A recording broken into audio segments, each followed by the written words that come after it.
네, 우리 다시 한번 축복하도록 하겠습니다. 네, 감사합니다. 네, 우리 아이들은 존재 자체로 축복이고 감사입니다. 우리 교회에 참 감사한 것은 이렇게 3040이 이렇게 튼튼한 교회가 사실 정말 별로 없어요. 다른 교회를 안 가봐 잘 모르시죠? 아니 진짜예요, 진짜. 우리 로이 찬양팀 이렇게 볼 때마다 참 감사한 것은 우리 예전에 70년대, 80년대 부흥회를 간 것 같아요. 막 찬양할 때 보면 진짜 이상하게 매력이 있어요. 잘한 건 아닌데, 아니 잘해요, 잘하는데 아니 이상하게 진짜 매력이 있어요. 우리 집사님이 말을 잘하는 것 같아요. 좀 잘못하거든요. 근데도 이상하게 매력이 있어요. 아니 진짜예요, 진짜. 그래서 얼마나 로이 찬양팀이 찬양할 때마다 은혜가 되었는지. 또 그 자녀들이거든요. 우리 아이들이 우리 앞으로 3040이 더 부흥하고 또 우리 3040 때문에 우리 한마음교회가 다 그 은혜 속에 우리 역하게 될 줄로 믿습니다. 우리 한번 축복하도록 하겠습니다. 네, 감사합니다. 또 이제 오늘부터 우리 일주일 동안 이렇게 시작하게 되었는데 수고하는 분들이 많이 계시거든요. 기도해 주시고 오늘 첫날 그래도 또 많은 분들이 이렇게 나오셔서 이렇게 또 함께 이렇게 해 주신 것 같습니다. 우리 옆에 분들에게 이렇게 한번 축복하겠습니다. 은혜 받읍시다. 우리 그 옆에 또 다른 분에게도 한번 그렇게 할까요? 은혜 받읍시다. 세계적으로 아주 공명이 잘 되고 아름다운 소리는 최고의 바이올린이 있대요. 근데 이 바이올린이 어떤 나무로 만들어지냐면 로키 산맥이라고 들어보셨죠? 가보신 분 손 들어보세요. 안 계신 것 같아요. 이 산이 꽤 높은 산인데 해발 3,000m가 넘는 곳이 있대요. 그 산에. 근데 그곳이 어떤 곳이냐면 수목 한계선이랍니다. 더 이상 나무가 자라기 어려운 그런 지역인데 그곳에 이러한 별명을 가진 나무가 있대요. 무릎 꿇은 나무. 무릎 꿇은 나무. 갖고 그 나무가 왜 그렇게 별명이 붙여졌냐면 너무나도 고지되고 막 눈바람, 막 비바람 이런 것들이 많다 보니까 나무가 생존하기 위해서 이렇게 바짝 이 땅에 엎드리듯이 이렇게 나무가 그렇게 자란대요. 근데 얼마나 이 비바람을 또 눈보라를 잘 견뎌냈는지 이 나무로 이렇게 악기를 만들면 최고의 소리가 거기에서 이렇게 나온다고 합니다. 저는 저 이야기를 들으면서 우리의 신앙에도 힘들고 우리가 어렵지만 우리가 무릎 꿇는 그 자리에서 하나님이 그런 사람들을 통해서 복음의 아름다운 소리, 은혜의 아름다운 소리, 축복의 아름다운 소리를 만들어 낼 줄로 믿습니다. 여러분들이 한 주간 무릎 꿇는 자리가 그냥 지나가는 시간이 아니라 기도의 자리는 하나님께서 계시는 자리고 그 기도를 하나님께서 들어주시고 우리 아이들의 작은 그런 소망까지도 하나님께서 다 듣고 계시기 때문에 이 기도의 시간은 어느 시간보다도 정말 능력의 시간이 되고 귀한 시간이 될 것입니다. 원하기는 이번 우리 기도회가 우리 자신 또 우리 아이들의 모든 삶에 또 놀라운 변화를 일으키고 또 기도회가 다 끝났을 때 우리 차어린 우리 하빈이나 보미 같은 우리 아이들에게까지도 정말 하나님께서 얼마나 우리를 사랑하시고 얼마나 축복해 주셨는지 경험하는 우리 한 주간의 그런 기도회가 될 줄로 믿습니다. 우리 한 주간 동안 조금 힘들지만 우리 좀 빼먹지 말고 또 내일 올 때는 꼭 한 분씩 데리고 오세요. 오늘 누가 안 왔나 한번 보세요. 누가 안 왔나. 내일 이렇게 한번 인사할게요. 내일은 한 명씩 데리고 옵시다. 어찌 갈수록 대답이 좀 센찰하신다. 내일은 꼭 데리고 나오셔서 우리 이 자리에 정말 꽉 채웠으면 좋겠어요. 여러분 기도하면 그 교회 여러분 될까요? 안 될까요? 여러분 기도하면 그 자녀 될까요? 안 될까요? 돼요. 하나님이 일하시기 때문에 여러분 될 수밖에 없습니다. 이번 7일 동안의 이 주제는 하나님을 찾는 세대예요. 우리 아이들이 하나님을 찾고 하나님을 만났으면 정말 좋겠다는 그런 마음으로 한 주간 동안 기도회를 진행할 거고요. 그래서 주제 말씀을 에레미야 29장 13절 말씀으로 했는데 한번 이 말씀을 읽어보도록 하겠습니다. 같이 읽습니다. 보이시죠? 같이 읽습니다. 시작. 너희가 온 마음으로 나를 구하면 나를 찾을 것이요 나를 만나리라. 자, 쉽죠? 너희가 어떤 마음으로? 온 마음으로 나를 어떻게 하면? 구하면 나를 어떻게 할 것이요? 찾을 것이요 나를 어떻게 할 것이다? 만날 것이다. 구하면 찾을 것이고 만날 것이다. 한번 다시 한번 읽어보겠습니다. 시작. 너희가 온 마음으로 나를 구하면 나를 찾을 것이요 나를 만나리라. 아멘. 오늘 이 말씀처럼 우리 한 주간 동안에 우리 하나님께서 만나주시고 또 축복해 주시는 그런 놀라운 일들이 있게 될 줄로 믿습니다. 자, 오늘은 첫 번째 시간으로 하나님을 찾는 세대, 약속을 붙잡는 세대라는 제목으로 하나님 말씀 전하도록 하겠습니다. 여러분 혹시 동화 중에, 외국 동화 중에 헨젤과 그레텔이라는 동화를 아세요? 이 동화에 이 헨젤하고 그레텔이 이렇게 등장하는데 집이 무척 가난했는가 봐요. 거기에다가 새엄마가 집에 이렇게 들어오게 되었는데 가난하고 어렵다 보니까 이 새엄마가 아이들을 버리기로 결심을 하죠. 깊은 숲으로 데리고 왔는데 아이들이 집으로 돌아왔어요. 왜 그런가 봤더니 아이들이 길을 잃지 않으려고 하다가 조약돌을 군데군데 두었던 것이고 그 돌을 보고 집으로 돌아왔습니다. 이 사실을 안 새엄마가 두 번째로 이 아이들 다시 버리죠. 그런데 이번에는 이 조약돌 때문에 그렇게 된 것을 알고는 조약돌을 다 치워버렸어요. 그래서 이 아이들이 집으로 돌아갈 것을 표시하기 위해서 이 빵부스러기를 떨어뜨렸는데 어떻게 되었죠? 혹시 여러분이 드신 건 아니시죠? 네, 새가 주워 먹어버려가지고는 도대체 어디로 가야 될지 길을 잃게 되고 결국은 숲속에 마녀의 집에 갇히게 됩니다. 이 헨젤과 그레텔처럼 우리가 원하지는 않지만 때때로 우리 인생의 길을 잃을 때도 있고요. 또 어떤 곳에 이렇게 갇혀서 빠져나오고 싶지만 빠져나오기 힘든 그런 상황이 우리들에게도 전개되기도 합니다. 오늘 본문에서 만나게 되는 바로 야곱이라는 사람도 그런 삶을 살았어요. 야곱이 원해서 집을 떠났던 것도 아니고 야곱이 원해서 광야의 길을 갔던 것도 아닌데 야곱은 그렇게 광야에서 헤맬 수밖에 없었습니다. 잘 아시는 것처럼 야곱이라는 이름의 뜻은 움켜잡는다는 뜻이 있어요. 움켜잡는다. 그러니까 야곱은 어떤 사람이라는 걸 알 수가 있죠. 욕심이 상당히 많은 사람이었습니다. 태중에서부터 형과 다투기 시작했고요. 나올 때도 먼저 나가려고 형의 발목을 붙잡고 나왔고요. 그래서 그의 이름을 야콥, 움켜잡는 자라는 그런 이름을 갖게 되었죠. 그가 어느 날 형의 배고픔을 이용해서 장자가 받을 그 장자의 축복권을 이렇게 사버리게 되고 또 형이 받아야 될 장자의 축복 기도를 아버지가 나이가 많고 눈이 잘 보이지 않으니까 그것을 이용을 해서 형이 받아야 될 축복 기도를 이 야곱이 다 받아버립니다. 이때 당시에 축복 기도는 무엇하고 똑같으냐면요, 여러분 이렇게 부모님 돌아가실 때 유산을 남겨주잖아요. 근데 유산 중에서도 최고로 좋은 유산, 다른 건 몰라도 빼앗길 수 없는 그런 유산이 이 장자의 축복 기도였어요. 그게 가장 귀중한 것을 이 형 에서가 동생 야곱에게 빼앗겼으니 얼마나 화가 났을까요? 그래서 이 형 에서가 창세기 27장 41절에 이런 이야기를 그가 하게 됩니다. 그의 아버지가 야곱에게 축복한 그 축복으로 말미암아 형 에서가 야곱을 미워하여 어느 정도로 미워했냐면 심중에 이르기를 아버지를 곡할 때가 가까운 자, 아버지가 돌아가실 날, 죽을 날이 멀지 않았으니까 죽기만 해라, 우리 아버지 돌아가시기만 해라 그러면서 이런 마음을 먹었대요. 내가 내 아우 야곱을 어떻게 할 것이다? 죽이리라. 이게 장자가 받아야 될 축복 기도를 내가 못 받았다고 지금 형이 동생을 어떻게 하겠다는 거예요? 죽이겠다고. 이게 그냥 단순히 어떤 화가 나서가 아니라 그만큼 장자가 받아야 될 축복의 기도가 아주 중요하다는 거예요. 이것을 빼앗아 가버렸으니까 에서의 입장에서는 그 동생 야곱을 죽이고 싶을 정도로 미웠던 것입니다.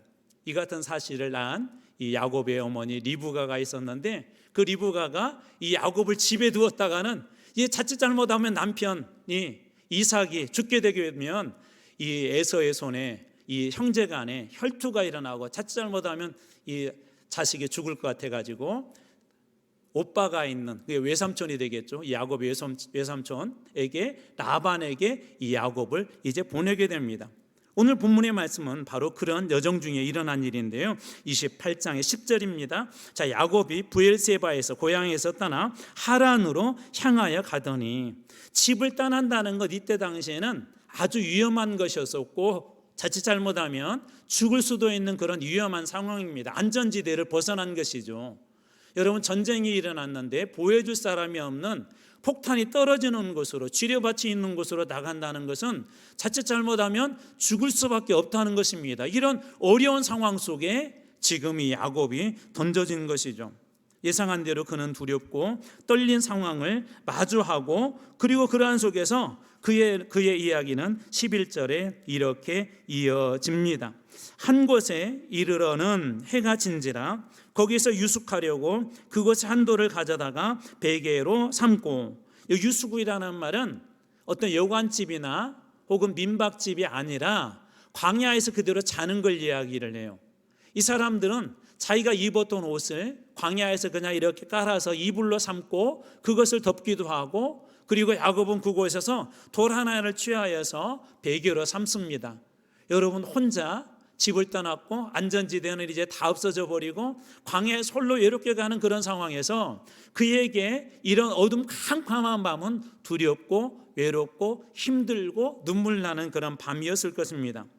그런데 이 야곱의 삶을 가만히 보면 어찌 보면 인과응보라고 생각할 수도 있겠다는 생각이 들어요.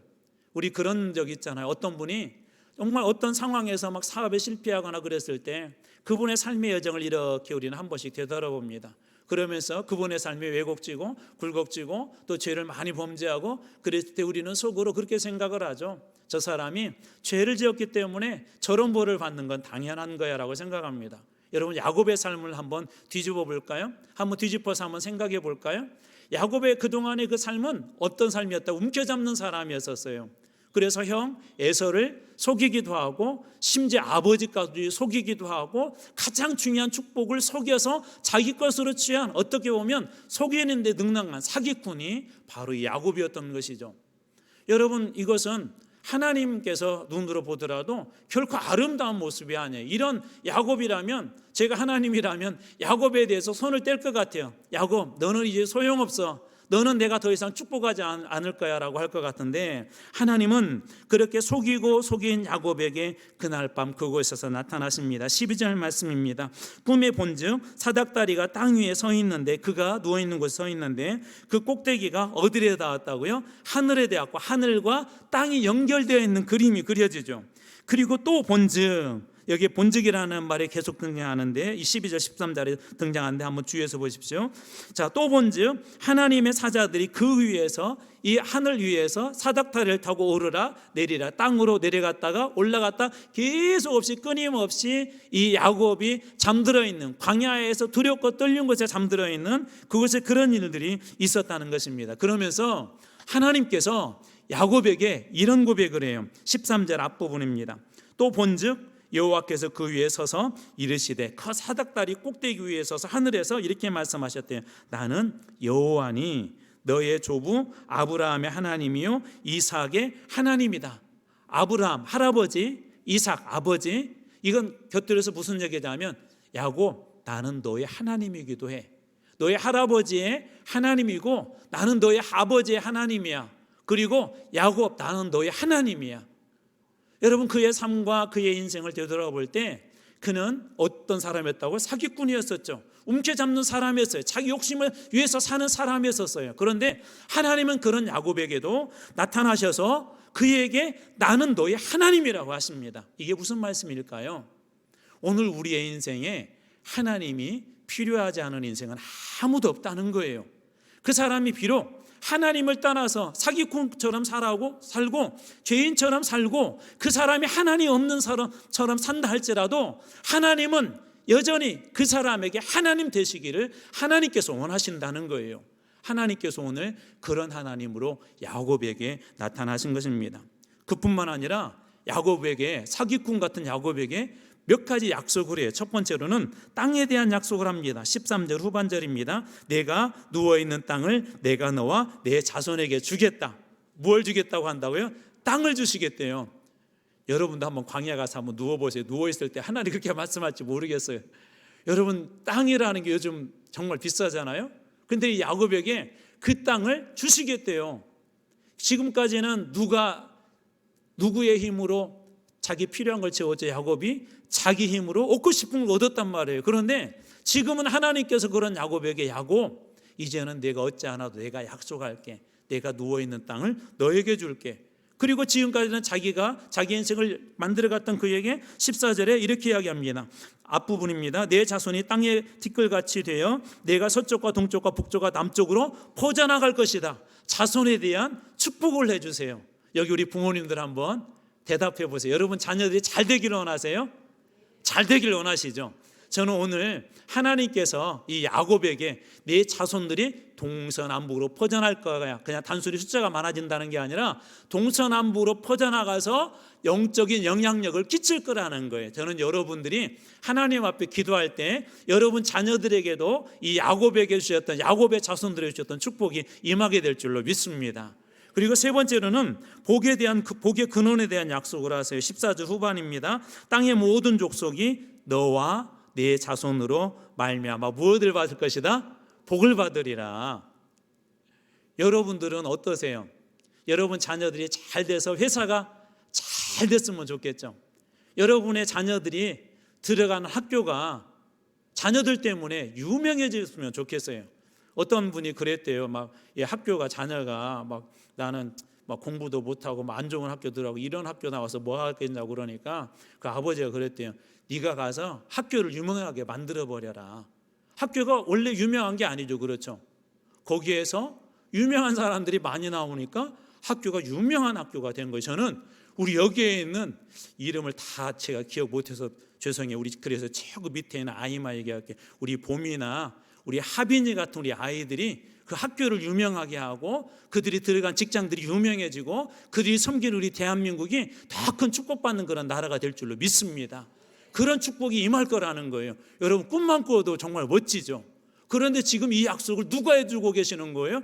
하나님께서 이 야곱에게 약속해 준 것입니다. 실제적으로 이제 야곱을 통해 나중에 이스라엘로 바꿔주고 12지파가 나오고 또 이 지파를 통해 나중에 다윗과 같은 사람이 나오고 또 다윗을 지나서 한참 후에 모든 민족의 구원의 가장 기초가 되는 예수 그리스도가 나오지 않습니까? 모든 민족이 야곱의 자손을 통해서 축복을 받습니다. 저는 우리 다음 세대를 통해서 우리 대한민국 그렇게 축복받는 그런 땅이 되기를 원합니다. 축원합니다. 우리 아이들을 통해서 학교가 달라지고 직장이 달라지고 여러분들이 섬기는 모든 것들이 그렇게 달라지는 복의 근원으로 쓰임받는 우리 자녀들과 여러분들 다 되길 주님으로 축원합니다.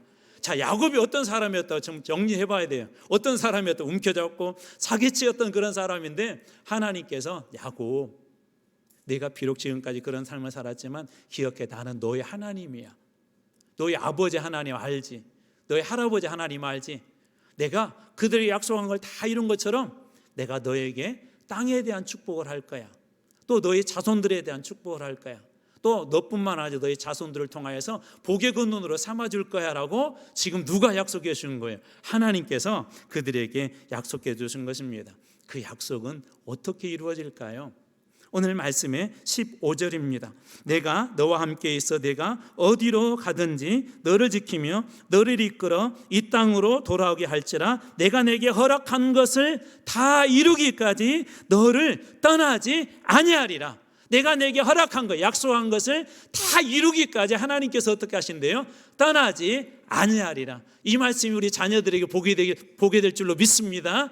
하나님께 주신 그 약속들이 우리 자녀들의 삶 속에 다 이루어질 때까지 하나님께서 우리 자녀들의 삶을 붙잡아 주게 될 줄로 믿습니다. 한번 보십시오. 함께 있을 것이고 지킬 것이고 돌아오게 할 것이고 어떻게 하신다고요? 떠나지 아니할 것이다.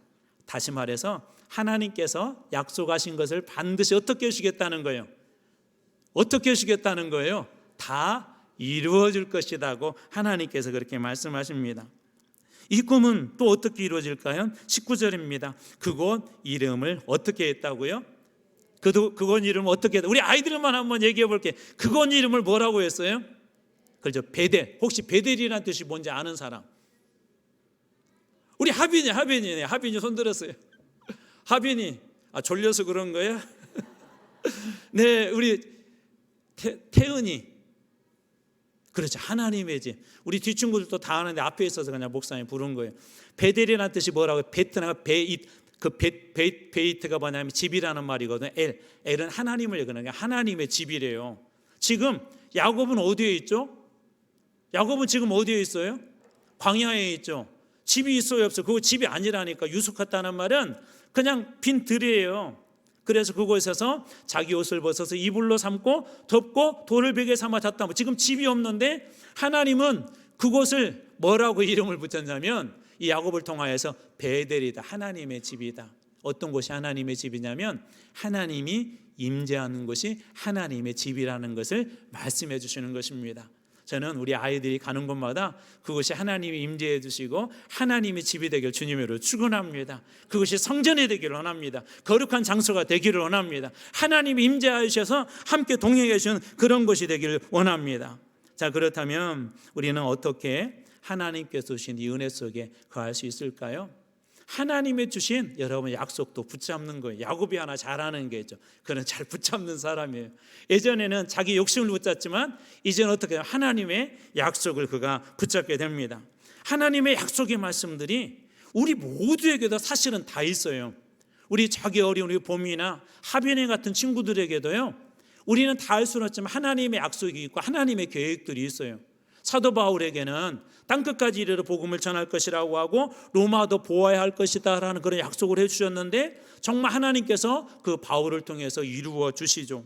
아브라함은 복의 근원으로 삼아주시겠다고 그랬는데 그걸 통해서 이렇게 또 이루어지지 않습니까? 그래서 오늘 저는 여러분들에게 하나님께서 저는 무슨 약속을 해주셨는지 모르겠어요. 그런 분들이 많이 계실 것 같아서 제가 한 6가지만 우리 성경에 나온 약속들을 한번 뽑아봤습니다. 그중에 감동되는 걸 여러분 한 마음에 담으셨으면 좋겠어요. 자, 첫 번째로 우리가 붙잡아야 될 약속 첫 번째로 말씀대로 복을 받을 것입니다. 따라서 합니다. 말씀대로 복을 받을 것입니다. 자, 무엇대로 복을 받는다고요? 말씀대로. 누가복음 1장 38절 말씀대로 누구에게 이루어져요? 내게 이루어지이다. 무엇대로? 말씀대로. 누구에게? 내게. 저는 이 말씀대로 여러분의 삶 속에서 이루어지는 축복이 있길 주님으로 축원합니다. 우리의 능력으로는 안 되지만 하나님의 약속의 말씀은 약속하신 대로 반드시 이루어지게 될 줄로 믿습니다. 그래서 첫 번째 붙잡아야 될 약속, 말씀대로 복 받을 것이다 라는 것을 붙잡으시죠. 두 번째로 구할 때 좋은 것으로 주시겠대요. 구할 때 어떤 것으로 주신다고요? 좋은 것으로 주시겠대요. 여러분 그러면 기도해야 돼요? 안 해야 돼요? 우리 아이들만 우리 어린이들만 한번 얘기해 보세요. 기도해야 돼요? 안 해야 돼요? 구할 때 하나님께서 좋은 것으로 주신대요. 그러면 기도해야 돼요? 안 해야 돼요? 이걸 모르면 어떤 사람이에요? 이걸 모르면 어떤 사람이에요? 여러분 제가 하는 말이 아니라 주님의 말씀하신 너희들이 한번 제가 읽어드려 볼게요. 마태복음 7장 11절 너희가 악한 자라도 좋은 것으로 자식에게 줄 줄 알거든 하물며 하늘에 계신 너희 아버지께서 구하는 자에게 어떤 것으로? 좋은 것으로 주시지 않겠느냐. 기도하는 자에게 하나님 어떤 것 주신대요? 좋은 것 주신대요. 우리 여기 우리 청년들 또 우리 중고등부 학생들 또 우리 아동부 유아유치부 우리 자녀들이 하나님 앞에 기도할 때 여러분들이 기도할 때 하나님께서 좋은 것으로 주신대요. 저는 여러분들이 이 말씀 붙잡고 나아갈 때 구할 때 좋은 것으로 주시는 그런 축복이 여러분들에게도 임하게 될 줄로 믿습니다. 여러분 그래서 하나님 앞에 기도하세요. 어려운 문제들이 있거나 필요한 것이 있을 때 기도하세요. 하나님은 여러분이 생각하는 것보다 더 좋은 것으로 주세요. 더 좋은 것으로. 어떤 분이 몸이 아파가지고 병원에 가서 이렇게 검진을 받게 되었대요. 그런데 뜻하지 않게 생각하지 못한 이 암을 발견하게 되었어요. 근데 너무 다행인 게 이 암이 초기였었어요. 다른 병 때문에 병원에 가가지고 아이고 바빠 죽겠는데 힘들어 죽겠는데요 갔는데 만약에 그때 이 작은 병이 없었다면 검진도 못 받았을 것이고 암이 있다는 사실도 몰랐을 것이고 암덩어리가 몸 안에서 조용하게 커져가고 어느 순간 몸을 점령하는데도 모르고 결국은 그 암 때문에 큰 어려움을 당했을 것입니다. 기도하는 사람에게는 하나님께서 좋은 것으로 주신대요. 그 다음에 세 번째로 끝날까지 항상 함께 있으리라. 하나님의 세 번째 약속 끝날까지 항상 너희와 함께 있을 것이라고 말씀하신대요. 마태복음 28장 20절 같이 한번 이 말씀을 읽어볼까요? 큰 소리로 나에게 준 약속으로 한번 읽습니다. 시작. 볼지어다 내가 세상 끝날까지 너희와 항상 함께 있으리라 하시니라. 세상 끝날까지 너희와 언제요? 항상. 어떻게 하신대요?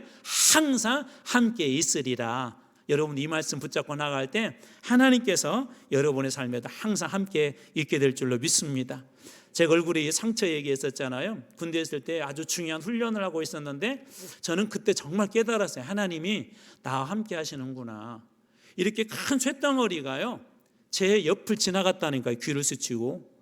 예를 들어서 조금만 이 뒷부분을 스치거나 조금만 제가 늦었거나 빨랐으면 여기가 무엇이 있는 것이죠? 이 집사님 여기가 뭐가 있는데요? 어려운 말이 아니에요. 쉬운 말. 급자로 시작하는데 급전가 말고 급소가 있잖아요. 급소가 있는 것인데 진짜 조금만 늦었거나 빨랐더라면 이만큼 큰 쇳덩어리가요 여기를 쳐서 저는 정말 죽었을 거예요. 남 얘기라 별로 안 놀라시네. 저는 그때 깨달아 하나님이 함께 하시는 거예요. 저는 군대에 있을 때 그런 일을 정말 많이 경험했어요. 제가 얘기했잖아요. 군대 갈 때 두려워하지 말라. 내가 너와 함께 함이니라. 나는 너의 하나님이 되면이라. 내가 물 가운데 지날지라도 물이 너를 침몰하지 못할 것이고 불 가운데 지날지라도 불이 너를 사르지도 못하리라. 저희 큰아버님 목사님이신데 제가 군대 갈 때 그 말씀을 주셨어요. 종구가 힘들고 어려울 때 이 말씀을 기억해. 이 말씀 붙잡아. 그런데 정말 하나님께서 두렵고 힘들 때마다 저를 지켜주시고 보호해준다는 걸 깨달았어요. 하나님 함께 하시다는 게 얼마나 큰 축복인지 그때 깨달은 것입니다. 저는 여러분들을 열심히 우리 자녀들 양육하지 마음대로 돼야 한대요? 안 되죠. 우리 딸아이 가진 부모들 한번 생각해보세요. 밖에 내놓을 때마다 요즘 막 시절이 하도 수상하고 이 세상이 어수선하니까 내놓을 때마다 걱정되잖아요. 그렇죠? 어떤 일이 일어날지 모르잖아요. 우리 지난번에 저는 막 한참 동안 가슴이 멍했어요. 대전에서 일어난 어떤 한 사건이 있었잖아요.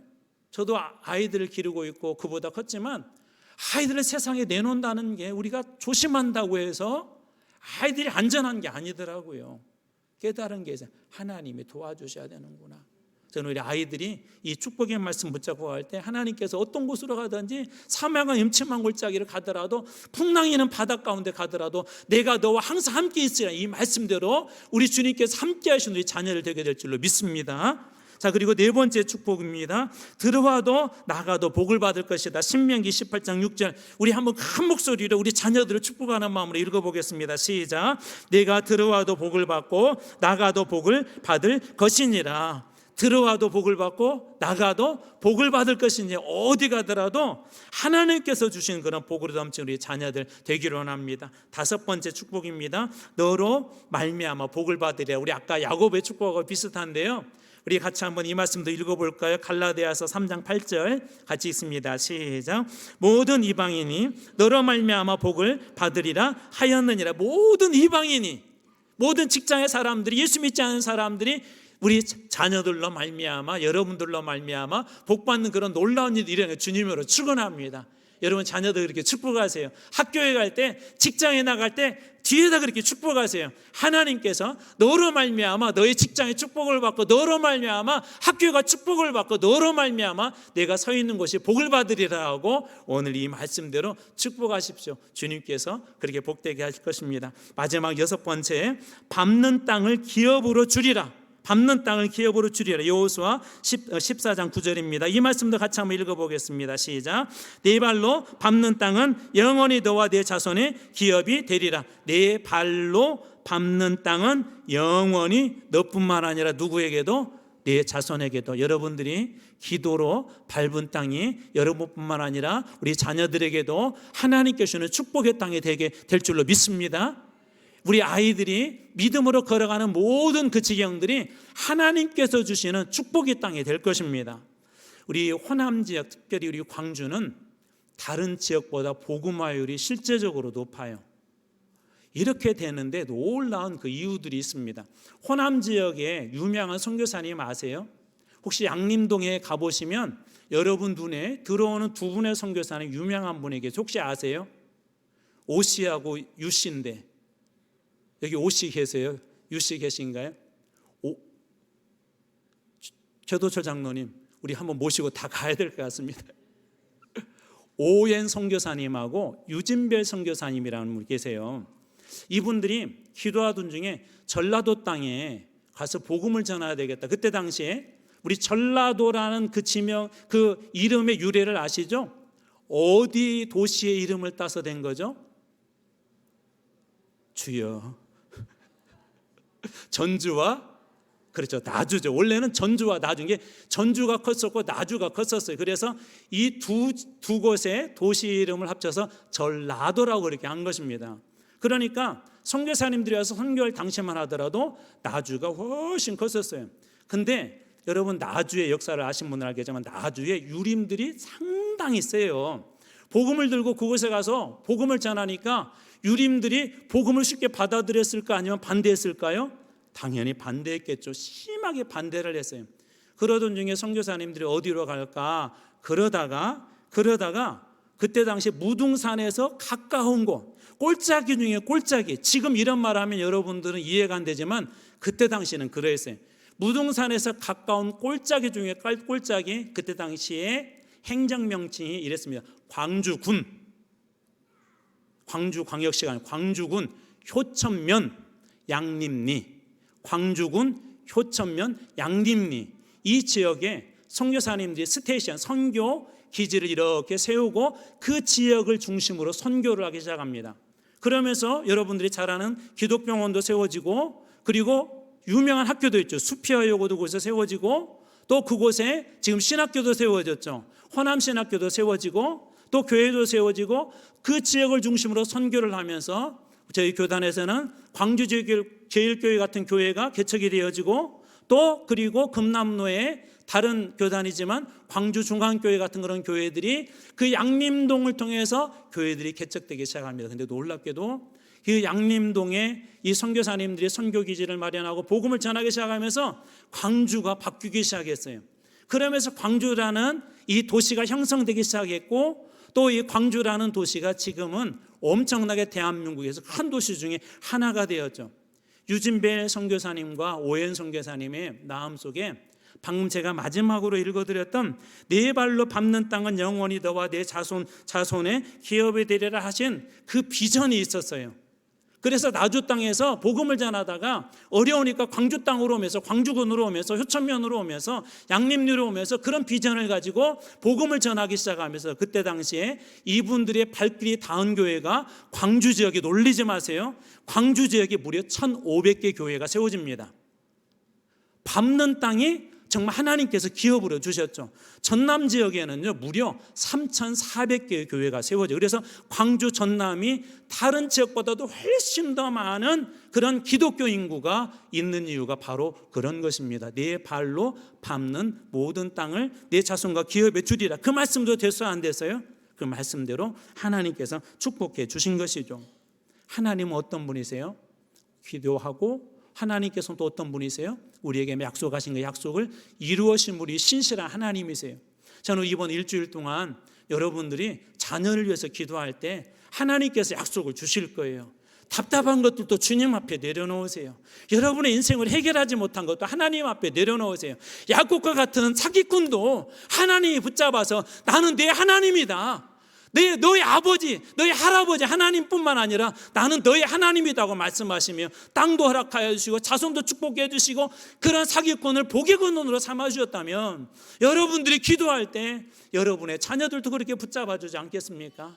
저는 그래서 우리 자녀들이 자신의 힘과, 야곱의 예전의 삶처럼 자신의 힘과 욕심으로 살아가는 자녀가 아니라 이제 야곱이 하나님의 약속을 붙잡고 그 약속을 붙잡고 살아감으로 하나님의 약속을 성취하는 그 자녀가 된 것처럼 이번 한 주간의 기도를 통하여서 여러분뿐만 아니라 여러분의 자녀들이 약속을 붙잡는 그런 세대로 주님 앞에 거듭나는 놀라운 역사들이 일어나게 될 줄로 믿습니다. 이 말씀대로 약속이 우리 자녀들에게 이루어지고 우리 자녀들을 통해서 하나님께서 놀라운 축복을 우리 교회뿐만 아니라 우리 대한민국의 직장에, 학교에도 베풀어 주실 줄로 믿습니다. 기도하겠습니다.